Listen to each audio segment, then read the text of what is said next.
गपूड़ी बहू। उमा जी की बहू पिंकी को गप्पे मारने की बहुत आदत थी। वो जब भी किसी के बारे में बातें करती तो बड़े बड़े गप्पे फेंका करती। आसपास के सब लोगों को पता था कि पिंकी बहुत बड़ी गपोड़ी बाज है।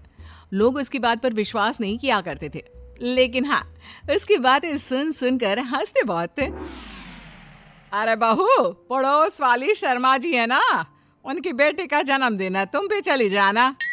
ठीक है मम्मी जी, ये तो बता दो गिफ्ट में लेकर क्या जाना है।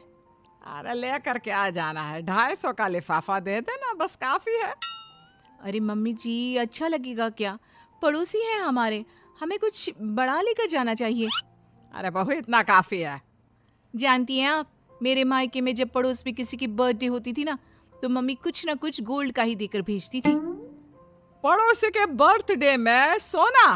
कैसी बातें करती हो। और नहीं तो क्या, आपकी तरह थोड़ी ना लिफाफा पकड़ा दिया।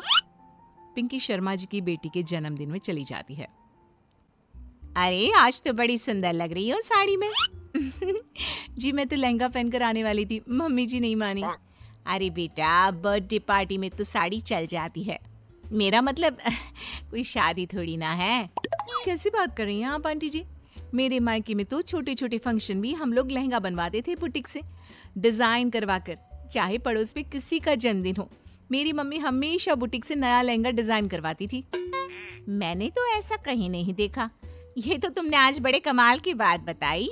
अरे जाने दीजिए, कोई बात नहीं। और बताइए, आपकी बेटी नजर नहीं आ रही? अरे भाभी, मैं यहाँ हूँ, ये देखिए मेरा ड्रेस कैसा लग रहा है। ठीक ही है, मतलब बर्थडे के हिसाब से थोड़ा हल्का है ना। अरे भाभी, इतना सुंदर गाउन पहना है मैंने। मैं ना शादी से पहले अपने बर्थडे पर हमेशा जरी वाला लहंगा पहना करती थी, यही मैं तुम्हारी मम्मी को भी बता रही थी। इसके बाद केक काटने का प्रोग्राम शुरू होता है। सब लोग इकट्ठे हो जाते हैं। शर्मा जी की बेटी का केक देखकर पिंकी से रहा नहीं जाता। उसके अंदर का गपोड़ी बाज बाहर निकल कर आ जाता है। अरे इतना छोटा सा केक! अरे बेटा, मेहमानों के हिसाब से ही है, जितने लोग इतना बड़ा केक। आंटी जी, कम से कम 4 या 5 मंजिल वाला केक तो बनाना चाहिए था। आपकी बेटी का बर्थडे रोज रोज थोड़ी ना आता है। मेरे बर्थडे पर हमेशा पापा 4 केक बनवाते थे, सारे केक 4-4 मंजिल के होते थे। वहां पर सारे लोग उमा जी के मोहल्ले के ही थे और वो पिंकी के गप्पे मारने की आदत से अच्छी तरह वाकिफ थे, इसलिए सब लोग उसकी बात सुनकर हंसने लगे, लेकिन किसी ने पिंकी से कुछ नहीं कहा। एक दिन सुबह सुबह पिंकी ने अपनी सास से कहा, मम्मी जी, मेरे मम्मी पापा मुझसे मिलने के लिए यहाँ आ रहे हैं। अरे वाह, ये तो बहुत अच्छी बात है, उनके आने की तैयारी करो, अच्छा अच्छा खाना बनाओ। वैसे कब तक आएंगे? मम्मी जी फ्लाइट से आ रहे हैं, कल शाम को 4 बजे की फ्लाइट है। फ्लाइट? लेकिन बेटा, तेरा मायका तो यहाँ से 2 घंटे की दूरी पर है, तेरे मम्मी पापा फ्लाइट से कब से आने लगे? अरे मम्मी जी, आपको पता नहीं है, मेरे मम्मी पापा ना आधे घंटे की दूरी के लिए भी फ्लाइट का टिकट बुक करवाती है। अरे गप्पे थोड़े कम मारा करो बहू, कोई फ्लाइट से तब आएगा ना जब यहाँ पर एयरपोर्ट होगा। तुम्हारी मम्मी क्या उड़कर आएगी घर में? अरे हाँ मम्मी जी, मैं तो भूल ही गई थी। वो कहना, मेरे मम्मी पापा हमेशा फ्लाइट से ही ट्रैवल करते हैं, तो मेरे दिमाग से ही निकल गया था। अगले दिन पिंकी के मम्मी और पापा पिंकी से मिलने के लिए उसके घर आते हैं। आइए आइए जी, आपका बहुत बहुत स्वागत है। और समदन जी, हमारी बेटे की कोई शिकायत तो नहीं ना? ठीक से संभाल लिया है ना आपका घर? अरे मेरी बहू बहुत समझदार है, घर का काम बहुत अच्छे तरीके से करती है, बस थोड़ा ज्यादा बोलने की आदत है उसे, आपको परेशान करती होगी ना। बात तो आपकी सही है, उसकी थोड़ा ज्यादा नहीं बहुत ज्यादा बोलने की आदत है। लेकिन कोई बात नहीं, आपकी बेटी दिल की बहुत अच्छी है, बस थोड़ा बोलती ही तो ज्यादा है।